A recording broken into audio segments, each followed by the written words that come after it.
Hola a todos y bienvenidos de nuevo a Automatizados. Soy Juanjo Milla y este es el segundo episodio de un espacio creado para los que buscan la productividad real sin el humo ni el hype que a veces rodea la tecnología. Ya sabéis que Automatizados nace para poner orden al caos informativo de la inteligencia artificial y la tecnología. Nos escuchamos cada martes en Spotify, Apple Podcasts y Podimo, y también nos podéis ver en YouTube para los que prefiráis el formato vídeo. Hoy vamos a dar un paso más allá del software, vamos a tocar metal, aunque también tocamos software. Vamos a hablar de cómo la automatización y la robótica pues, transforman empresas, tanto físicamente como a nivel operativo. Y en este podcast, como ya sabéis, nos hemos propuesto tratar la automatización de todas sus primas. Si bien mi mundo en el que yo trabajo suele ser más el de los algoritmos y el software, la automatización es un concepto 360, que además es un concepto, concepto más físico, un concepto que no se suele tratar normalmente. Y claro, al no tratarse solo de procesos digitales, se trata de cómo la tecnología va a interactuar con el mundo físico. Por eso, hoy vamos a dejar a un lado las pantallas por un momento para enfocarnos en la parte del hardware. Vamos a hablar de máquinas, de sensores y de robots, que además también, hoy en día, también algunos de ellos incluyen inteligencia artificial. Y para ellos, en este segundo episodio, contamos con un entrevistado. Os lo voy a presentar. Hoy nos acompaña Gonzalo Bley, él es socio fundador y director técnico de automatización industrial en Sualver, empresa alicantina pionera en soluciones de automatización, robótica e ingeniería mecatrónica para la industria 4.0. Con una sólida trayectoria técnica, Gonzalo ha liderado proyectos llave en mano que integran diseño, fabricación e instalación, aplicando la más avanzada tecnología para optimizar procesos industriales en diversos sectores. Su pasión por la electrónica, reflejada desde siempre, es el motor que lo impulsa a innovar y a buscar soluciones que combinen la creatividad y la precisión que tanto requieren estas máquinas que él construye. Como experto, pues su enfoque se centra tanto en la mejora continua como en la conectividad inteligente de las plantas de producción, fomentando una industria más eficiente y competitiva. Gonzalo, muy bienvenido a Automatizados. Muy buenas, Juanjo. Bueno, como he dicho, hoy vamos a hablar de robots, pero desde otro punto de robots. Yo, como ya sabes, yo hago robots software, robots que automatizan tareas repetitivas dentro de cualquier departamento de la empresa. Todo más, como digo, software, que a veces lo tengo que explicar. Ajá. Que no hago brazos robóticos, no hago máquinas, pero vosotros realmente trabajáis haciendo robot físico, ¿verdad? Totalmente, totalmente. Eres el fundador y el gerente CEO de Sualver. Explícanos, ¿qué hacéis en Sualver más allá de lo que ya he explicado yo? Bueno, Sualver, hablando de un poquito de la historia, efectivamente, pues desde muy joven me ha apasionado la electrónica, he llevado una trayectoria laboral siempre vinculada a la electrónica industrial, y en un momento de mi vida pues decidí dar el salto para ser autónomo y formar pues esta empresa.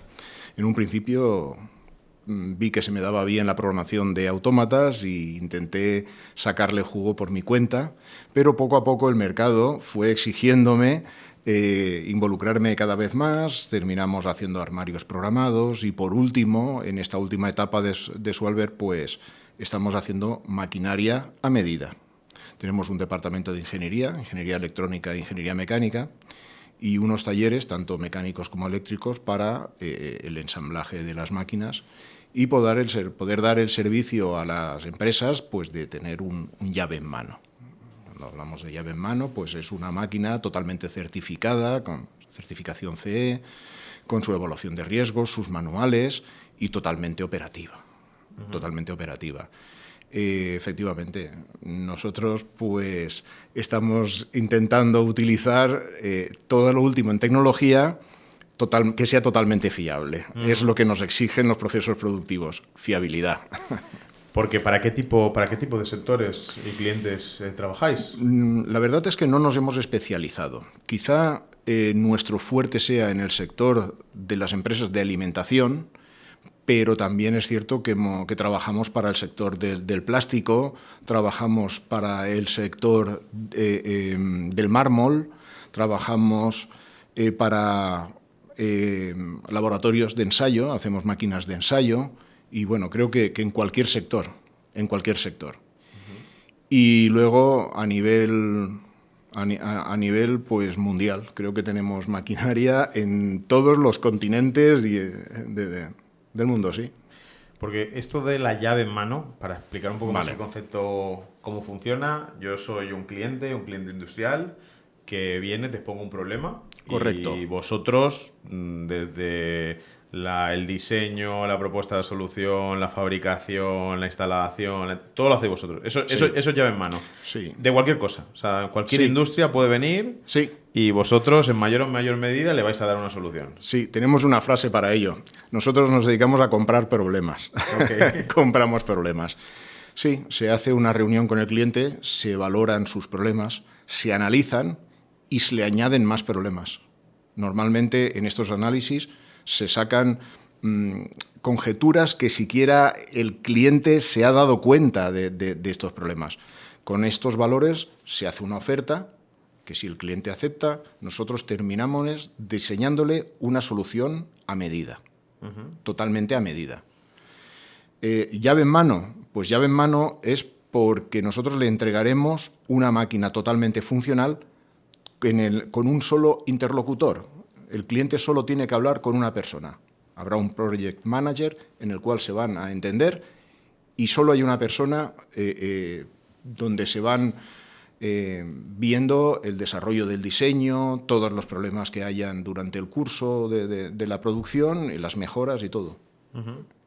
Antes has comentado que este tipo de soluciones pues no os habéis especializado en ningún sector y No. que actuáis respecto a cualquiera, pero ¿hay algún sector en específico, así como también me gustaría que nos dieses una envergadura de cliente? Porque cuando nos imaginamos empresa industrial pues hay de todos los tamaños. Hay empresas más pequeñitas, empresas enormes, pero ¿habéis encontrado en algún sector o en algún área concreta de negocios que ahora mismo la automatización se os esté demandando más?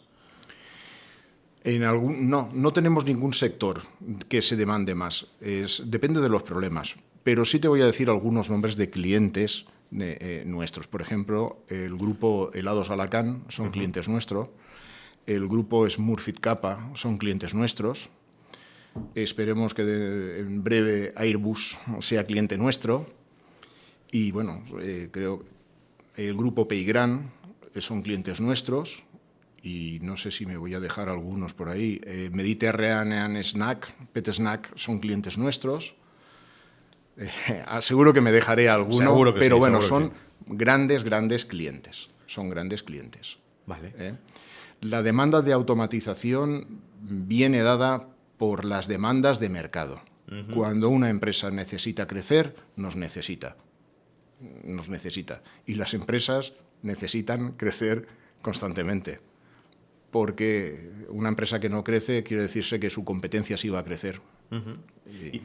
O sea, siempre, cualquier empresa que quiera crecer y aumentar sus líneas de producción, siempre tiene que ir a vosotros. ¿No hay en el mercado robots que ya estén hechos y que los puedan programar, que se puedan programar para hacer esa tarea concreta? Sí. De hecho, todo nuestro material está en el mercado, pero hay un know-how que solo lo tenemos nosotros. La experiencia de Sualver durante tantísimos años, pues esa es nuestra.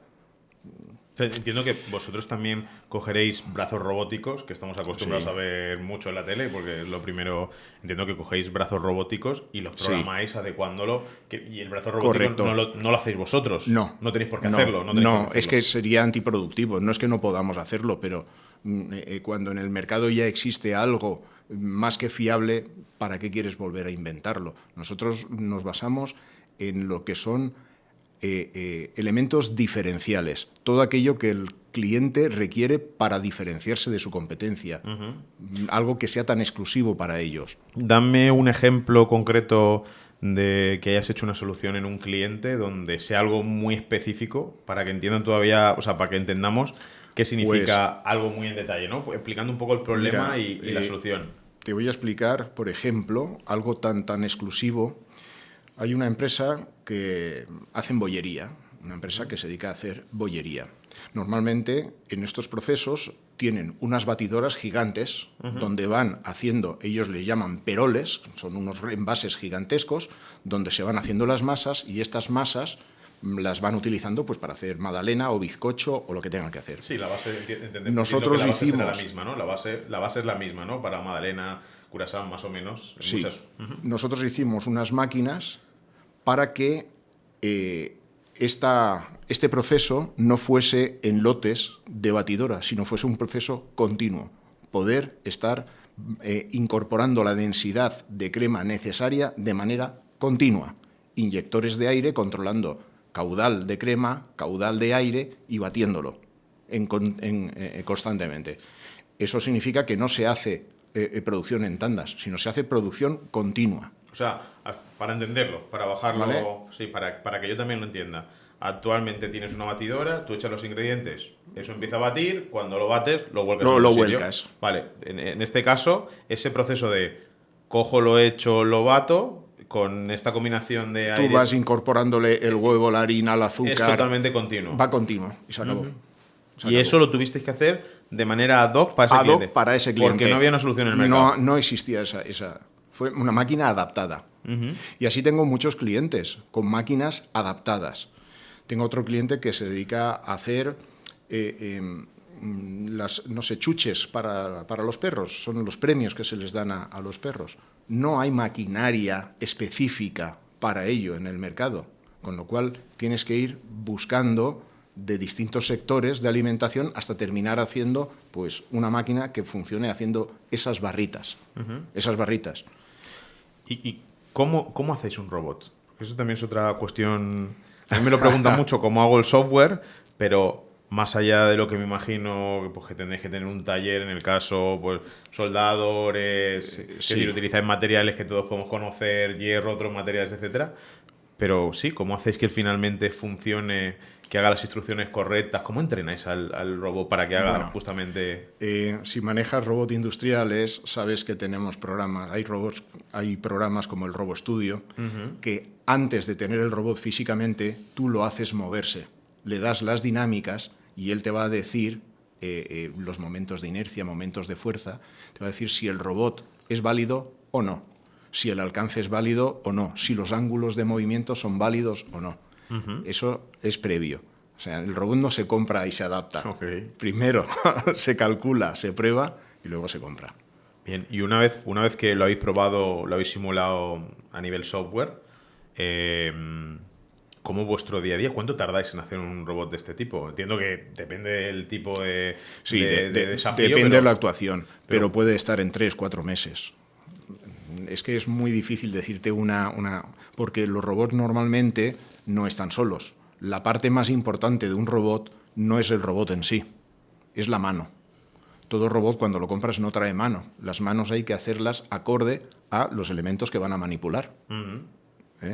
Eso lleva un diseño de ingeniería mecánica, lleva un diseño de ingeniería neumática. Pues si vas a hacerlo por presión, lo vas a hacer por vacío, ¿cómo vas a manipular? Eso es una parte del diseño. Luego hay otra parte muy importante de los robots, que es la más importante, que se llama la seguridad. La seguridad, ¿qué tipo de seguridad se va a dar? Si va a ser por vallado, si va a ser por visión artificial, luego si el robot va a tener que trabajar de modo colaborativo. No sé si has oído hablar de los cobots. No. Bueno, esto es otra tendencia que existe en la industria, a hacer que los robots colaboren con las personas. Entonces son robots colaborativos porque están limitados en la fuerza para que no hagan daño a las personas que tienen al lado. Pueden interactuar con las personas. Bueno, pues todos estos elementos son los que hacen. Y tienes luego la periferia que se llama el robot, que serían los elementos abastecedores. Si tienes que abastecer palet porque va a paletizar, o tienes que abastecer envases porque va a llenar.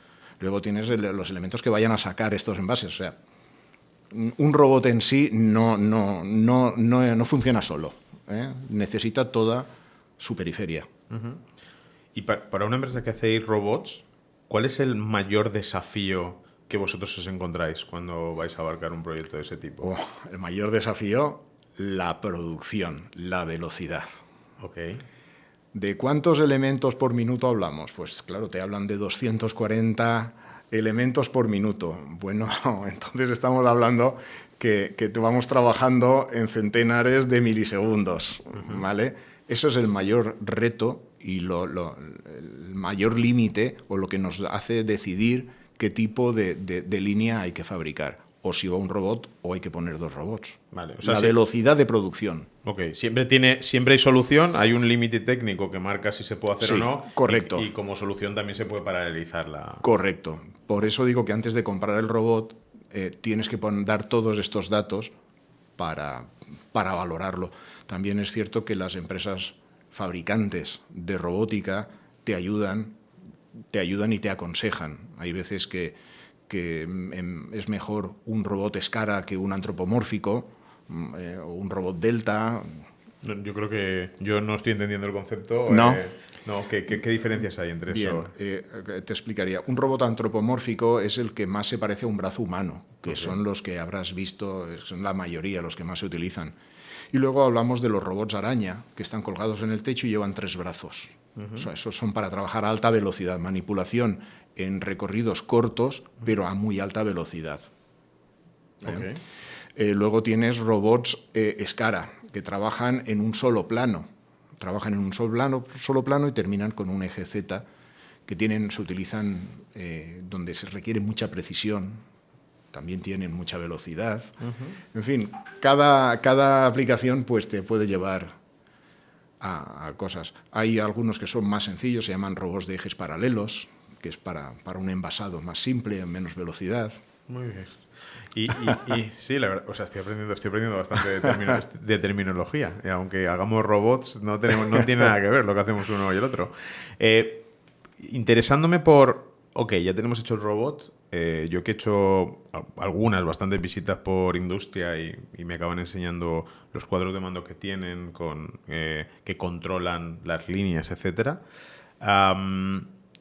¿Cómo se controla que posteriormente el robot lo está haciendo bien? ¿Qué tipo de softwares hay en el mercado para hacer eso a día de hoy? El software es propio de cada robot, se parecen muchísimo, pero los softwares son los mismos.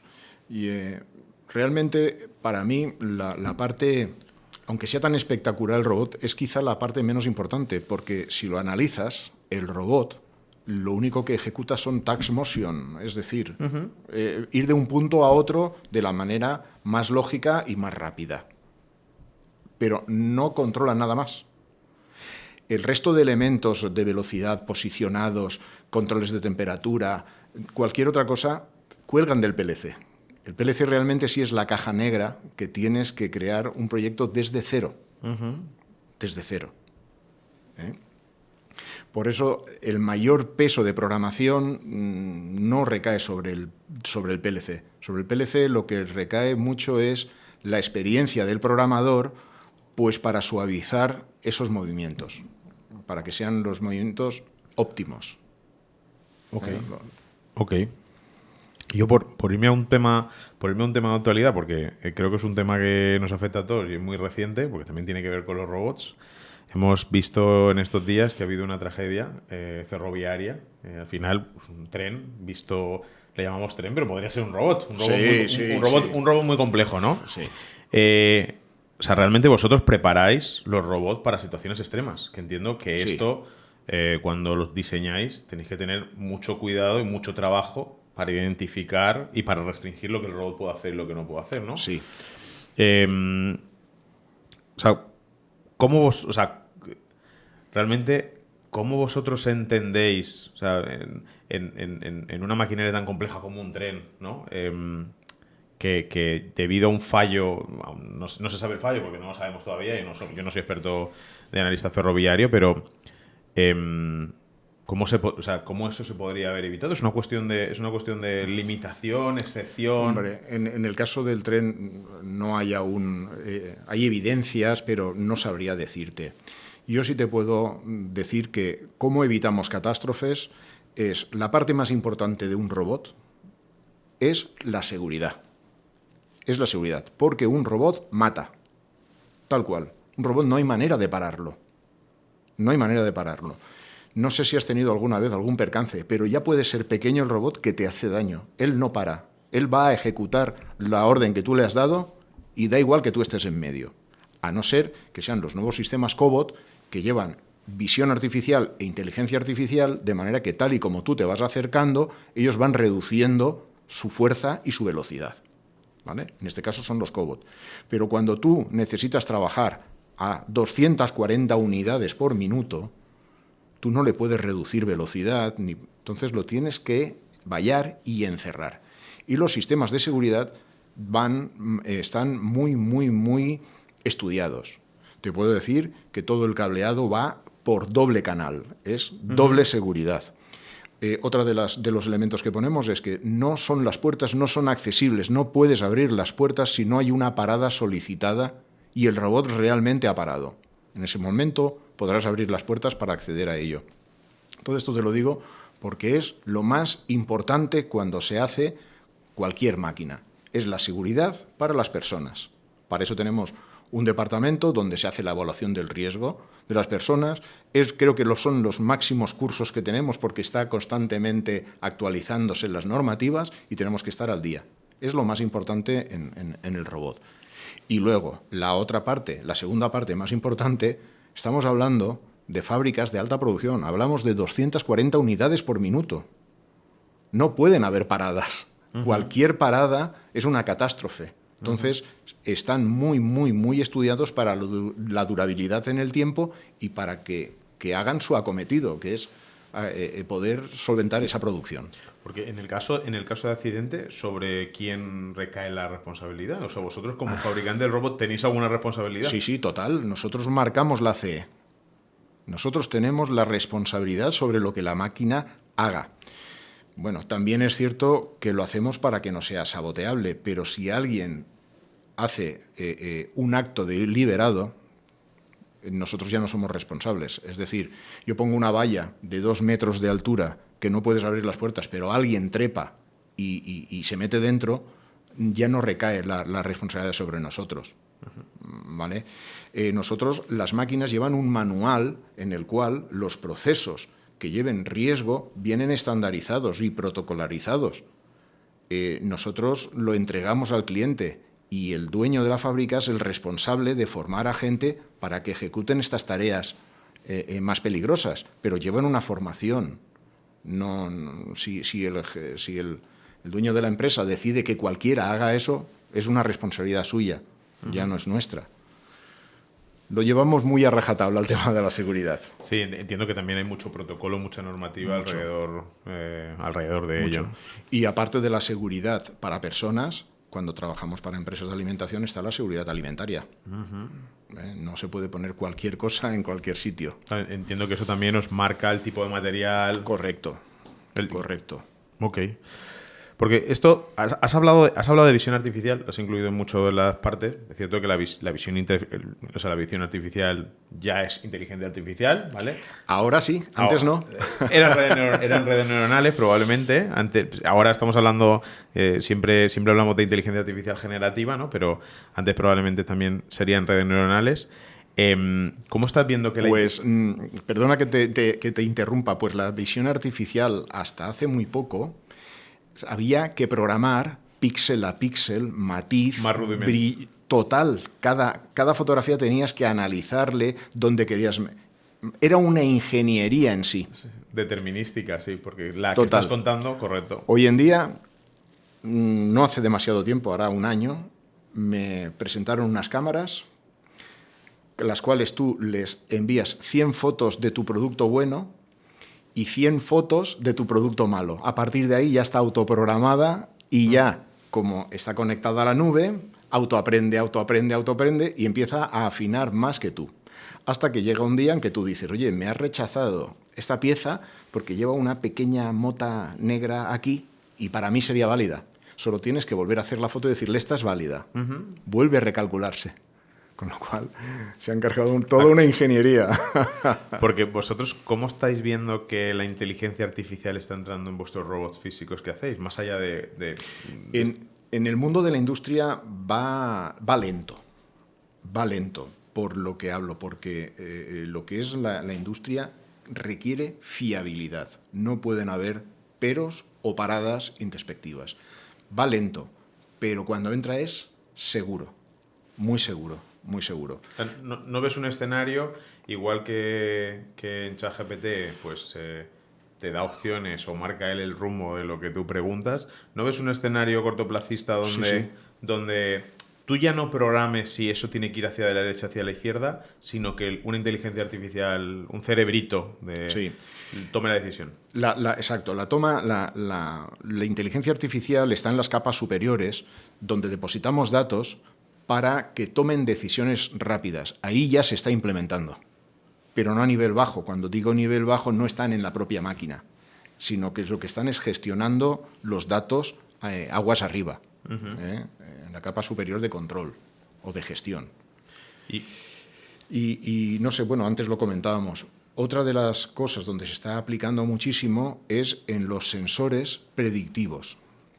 Hay una serie de sensores que se ponen en máquinas críticas, motores críticos, que van a enviar una información y, procesada a través de la IA, son capaces de determinar cuándo romperá ese motor. No cuándo está roto, sino a través de una serie de variaciones son capaces de determinar lo que le queda de vida al motor o avisar de que va a romper. Sí, porque, bueno, además, cualquier robot genera cientos, decenas o miles de datos al segundo o en la ventana que habéis decidido generar.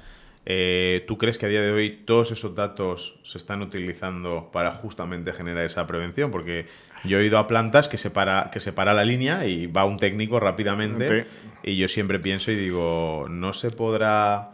Es decir, no se podrá, no. Estoy concienciado que sí. Eso es algo que me pregunto y digo, con todos los datos y con todo el histórico de veces que se ha tenido que parar, ¿no se podrán analizar las distintas variables para poder prevenir?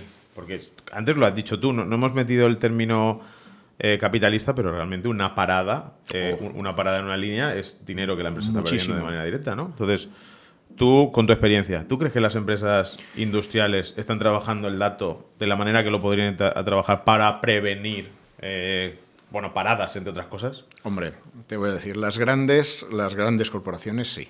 Sí, las grandes empresas tienen su departamento y ya están metiendo en el plan, en el programa del plan de mantenimiento, ya están metiendo IA y datos para esta prevención. Mantenimiento preventivo, no el correctivo. ¿Sabes? No, el correctivo ni el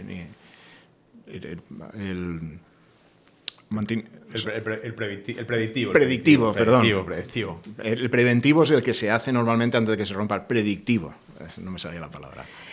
Y también habrás visto, porque seguiréis, esta parte de robótica de la que hablamos es una robótica industrial que la gente no conoce, quiero decir, más allá de los técnicos y de los ingenieros que estén en la planta, ¿no?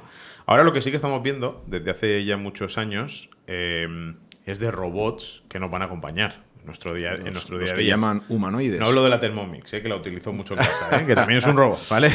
Sino los humanoides, ¿no? Esta capa de robots que sí que se ha visto significativamente mejorada con la introducción de la inteligencia artificial. Es decir, muchos, y lo comentábamos también en el anterior episodio, Elon Musk tiene su propia empresa y hay empresas Boston Dynamics, tenemos Figure AI, que es otra empresa de reciente creación, que están diseñando pues algunos con diferentes figuras, con humanoides, el perrito de Boston Dynamics, pero esto en Estados Unidos, Figure AI es una empresa, una startup que nació hace unos años y han sacado su prelanzamiento del robot, que es un humanoide, que en el fondo lo que buscan es que te acompañen en tu casa y que te ayude a hacer tus tareas y que te ayude a hacer todo.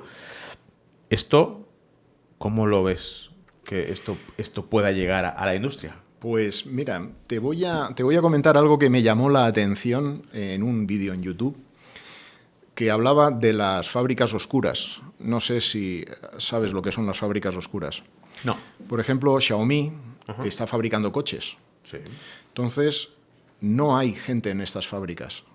Al no haber gente, no necesitan luz. Al no haber personas, no necesitan seguridades. No necesitan vallados de seguridad. No necesitan vestuarios, no necesitan oficinas. Así es que se va fabricando el coche a través de robots industriales que hacen la soldadura, la pintura. Y estos coches que llevan la conducción autónoma terminan saliendo por un túnel alumbrado, en el cual sí hay una persona donde hacen los últimos chequeos, pequeños chequeos. Uno de ellos es tirar del cinturón para ver que se enclava. abrir y cerrar las puertas, mover un poco el volante. Son unos chequeos muy sencillos. Bueno, pues creo que ya era de Boston Dynamics, ya tenían un humanoide haciendo eso. La última labor que le quedaba a las personas la estaba haciendo un robot de Boston Dynamics humanoide. Sí. Porque el coche, una vez que termina esto, como tiene en conducción autónoma, se conduce automáticamente y se aparca él solo donde le toca. Solo, es decir, para cerrar el círculo, el humanoide podrá venderte el vehículo y el coche pues llega en el momento que te lo vende, sí. Pero, ¿y tú ves que esas fábricas oscuras, que me gusta el concepto para luego mirarlo, crees que en España también hay alguna empresa que está pensando en fábricas oscuras ahora mismo? ¿Algo que hayas visto tú? No, yo no lo he visto. Y aún no lo he visto. Fíjate, lo que es curioso es que yo con todos los años que llevo automatizando empresas, más allá de perder puestos de trabajo, aumentan los puestos de trabajo. Porque es curioso que cuando tú haces que una empresa se automatice, empieza a ser rentable. Y como es rentable, crece. Y como crece, requiere más empleados. O sea, más allá que te dicen, oye, necesito que pongas un robot para quitar 4 puestos de trabajo. Bueno, yo te pongo el robot, pues no se pierden.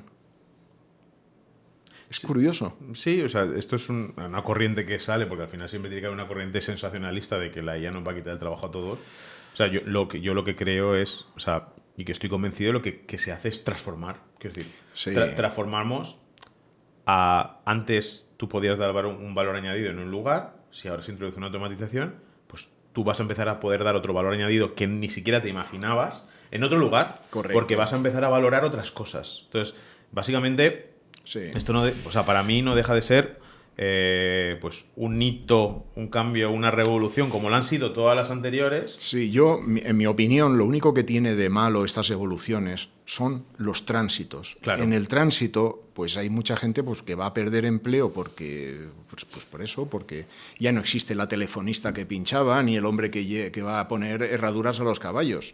Entonces, hasta que todo eso se normaliza, pues hay gente que lo puede pasar mal.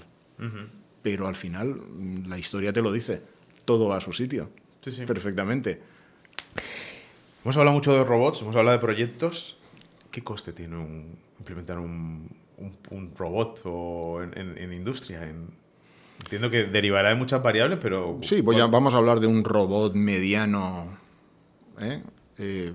Tendríamos que delimitar, pero te voy a poner un ejemplo de un robot que va a poner cosas dentro de cajitas, va a estar envasando. Un coste de un robot de este tipo puede rondar pues 120 a 150.000 euros. Esto es coste completo desde... Sí, llave en mano, diseño entregado y todo. Más o menos, ¿eh? Pues, entiendo, ¿cuál es el proyecto más grande que habéis hecho de robot? No, en robótica, con robot no. No, perdón. Pero, por ejemplo, hemos hecho un almacén inteligente. Hemos hecho un almacén inteligente que tiene unos 100 metros de longitud por 10 metros de altura y capacidad de 1000 y pico palés. ¿Vale? No es robótica, pero sí tiene unos movimientos muy precisos, porque estamos hablando de palés que pesan muchísimo para ir colocándolos en estanterías. Eso es uno de los proyectos más grandes que hemos hecho. Que hemos hecho para la misma fábrica esta parte del proyecto, porque también hicimos toda la parte de visión artificial, toda la parte de envasado con los robots, o sea, hicimos todo. Pero la verdad es que este es espectacular. Al robot más o menos al final te acostumbras, pero lo que no te acostumbras es a ver un mástil gigantesco de 10 metros de altura moviéndose a una velocidad enorme y teniendo la precisión para ir colocando cada cosa en su sitio al milímetro. ¿Y cuesta que el empresario vea este gasto que has dicho antes, 120, 50.000, que es un ejemplo de un robot? Cuesta, porque tenemos aquí la mala costumbre en España de ver las cosas que, a diferencia de otras mentalidades, por defecto son gastos. ¿Tenéis dificultad para hacer entender el retorno de inversión En este caso lo ven muy, muy fácil, porque el robot va a sustituir a mínimo 3 personas, 3 o 6. Si tu coste salarial, multiplicas el coste salarial por 3 turnos por un año, y si en 2 años has amortizado el robot, es más que rentable. Hasta 5 años puede ser una rentabilidad alta y buena. Porque Sí. o sea, para financiar este tipo de proyectos, ¿es directamente caja que sale de la empresa? ¿Hay subvenciones? Yo no lo sé. Normalmente las empresas piden subvenciones porque nos piden a nosotros documentación para presentarla. Lo piden. Pero no estoy yo al tanto de las subvenciones por lo que te digo, porque nosotros no pedimos las subvenciones. Ya. Nosotros aportamos la documentación para que sea el cliente quien se beneficie. Nosotros no queremos subvenciones. Nosotros no las queremos. ¿Algún proyecto que todavía no hayáis hecho, pero que gustaría hacer desde la empresa? ¿Algún proyecto? ¿Algún reto que tengáis? ¿Sois una empresa que estáis abiertas a retos? O sea, porque realmente... Normalmente suele ser un problema nuevo cada vez. Cada vez es un problema nuevo, cada vez. Es un reto. Pero ¿hay alguna cosa que os gustaría construir y que todavía no hayáis podido hacer, o porque no surgió la oportunidad, o porque entendéis que la tecnología no es lo suficientemente madura para llegar allí? No, tenemos ahí alguno que con mucha ilusión, más que nada porque sería el máximo en robótica y en seguridad, que es para manejar explosivos en un ambiente totalmente explosivo. Ese sí es un reto y ese está ahí. Ok, ¿tenéis alguna oportunidad en mente? Tenemos una oportunidad ahí y sí que, si ya es peligroso en sí el robot, imagínate hacer trabajar robots en un ambiente totalmente explosivo, porque hablamos de pólvora. ¿Sabes? Ese es uno de los retos que tenemos. Bueno, linkando con esto que acabas de decir, realmente cualquier aplicación que se acerque a la defensa ahora, nosotros lo estamos viendo, o sea, yo lo estoy viendo en las valoraciones que están teniendo las empresas, tanto en bolsa como a nivel privado. Hoy en día, tal y como está la geopolítica, cualquier aplicación que tenga que ver alrededor de la defensa, pues probablemente tenga éxito. En esa línea, ¿vosotros habéis trabajado ya? No hemos trabajado. Por eso digo que es ahí un poquito donde ponemos el foco, por si puede salir. Bueno, sí, no, la aplicación siempre debe ser interesante, o sea, porque las variables que se tienen que tomar son distintas. Y bueno, yo por ir cerrando el episodio, ¿cómo ves a su Albert? Hemos hablado un poco de inteligencia artificial, hemos hablado de estas corrientes nuevas que vienen de inteligencia artificial, con los humanoides, sobre todo que toman decisiones, que no han sido ya programadas. Quiero decir, ese es el cambio, el paradigma inicial. Un robot humanoide que está en casa, él actúa no porque haya alguien definido a nivel de código que debe actuar así, sino que es una inteligencia artificial que actúa de esa manera porque entiende que es más probable que actuando de esa manera cumpla, ¿no? ¿Cómo veis cómo su Albert va a evolucionar por ese lado? No tanto en hacer humanoides, que no creo que sea no creo que sea vuestro asunto, pero ¿cómo ves que la IA, aún ya conociendo tu opinión, que todavía sigue siendo, oye, yo tengo que asegurar mi fiabilidad, tengo que asegurar mis robots, pero ¿cómo tú ves que la inteligencia artificial que hoy conocemos se va a introducir en la empresa? Es decir, por lo que escuches, por lo que sientas, más allá de la hora, ¿tú dónde sí que crees que vais a caminar desde su Albert? Pues mira, el primer paso que creo que vamos a caminar, es opinión propia, va a pasar por el departamento de mecánica. Creo que la IA no le queda mucho para hacer diseños mecánicos, con lo cual nuestros ingenieros, más que pasar a calculadores, van a pasar a verificadores de los cálculos. Le veo muy preparada la IA en diseño geométrico, que es la ingeniería, y los cálculos que lleva. Eso es lo más inmediato. Lo segundo es en la programación PLC. La programación PLC realmente es sencilla, no es muy compleja, es muy sencilla. Creo que por ahí también andará la cosa, que empiecen a programar las IAs y que solo sean meros forma de chequear que el programa está funcionando, lo que son nuestros programadores actualmente.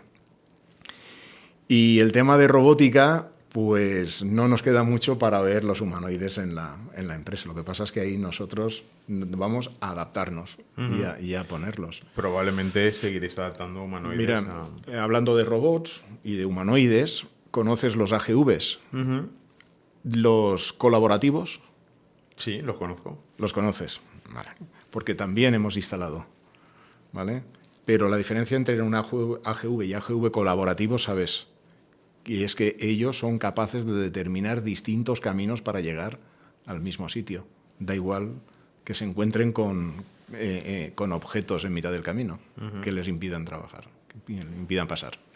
Bueno, pues entonces vamos a concluir que la inteligencia artificial va a introducirse de alguna forma o de Sí, otra.